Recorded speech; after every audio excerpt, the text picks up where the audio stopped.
Атаманның ақыры. Тимур Құлыбаевқа да тықыр таянды. Назарбаевтың күйеу баласы демонополизацияланбақ.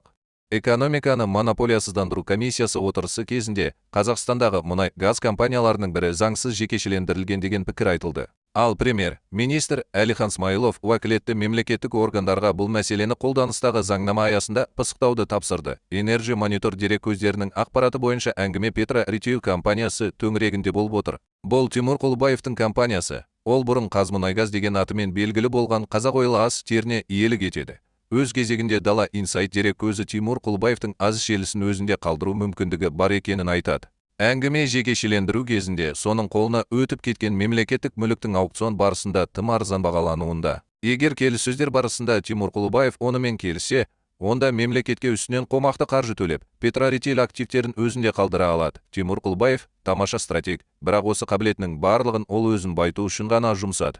Петра Retail, оның керемет дайындалған ұзақ операциясы. Ол шамамен 12 жыл уақыт алды. Естеріңізде болса, 2014 жылдан бастап сіздер мемлекет, нашар менеджер деген қанатты сөзді жиі ести бастадыңыздар. Осы тұжырымның артында мемлекет көп шығындалған, негізін қалап берген бизнестер тиімсіз, жекеге берейік деген ұсыныстар айтыла бастады. Оның бәрі жайдан жай емес еді. Тимур Құлыбаев елдің мұнайгаз саласының кураторы болғандықтан, 2000 жылдардан бастап Қазмұнайгаз ұлттық компаниясының жеке аз желілерін салу бойынша бастамасына қатысы болғаны анық. Сол жылдары Қазмұнайгаз өнімдері, Торговый дом Қазмұнайгаз еншілес ұйымдары ашылып, алыс желісін кеңейту үшін инвестициялар құйылды. Сол кездегі Торговый дом Қазмұнайгаз бас директоры Төлеген Бозжановтың ақпараты бойынша, бір жаңа станция тұрғызудың құны 500-900 мың доллардың аралығында болған. Ал 2019 жылы жеке қолға өтер алдында осы бизнесті мемлекет атынан басқарып отырған Қазмұнайгаз Retail фирмасы 301 жанармай бекетіне иелік етіп тұрды. Сатылар алдында бизнес тәуелсіз бағалаудан өтті.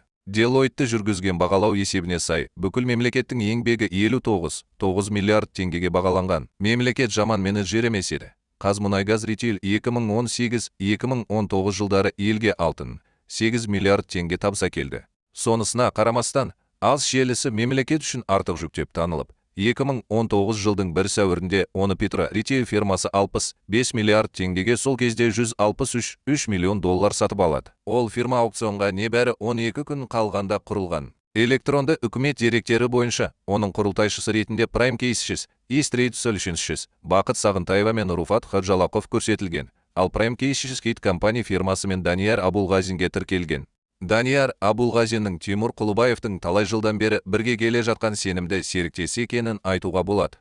Сөйтіп жекешелендіруден 2 жыл өткеннен кейін, Тимур Құлыбаевқа қарасты Joint Technologies фирмасы ың-шыңсыз Петра Retail құрылтайшысы атана салады. Осылайша, Тимур Құлыбаев іске асырған ұзақ мерзімді шахмат жүрісі 2021 жылы аяқталды. Оның негізгі кезеңі, яғни мемлекеттің долларларын шашып, болашақта жекешеленетін бизнестің базасын құрып алу 2009 жылы басталған еді. 12 жылдық операция күйеу бала үшін сәтті аяқталғандай көрінген, бірақ әттең қаңтар оқиғасы орын алып, заман өзгеріп, Құлыбаев өз еңбегінің жемісін жей алмады. Іші жаңарып, құлпырып тұрған Қазақойл заправкасынан бензин құйдырып, қызыл жилет киген кассир қызбен әзілдесіп тұрғанда, осы керемет оқиғаны есіңізге алсаңыз болады.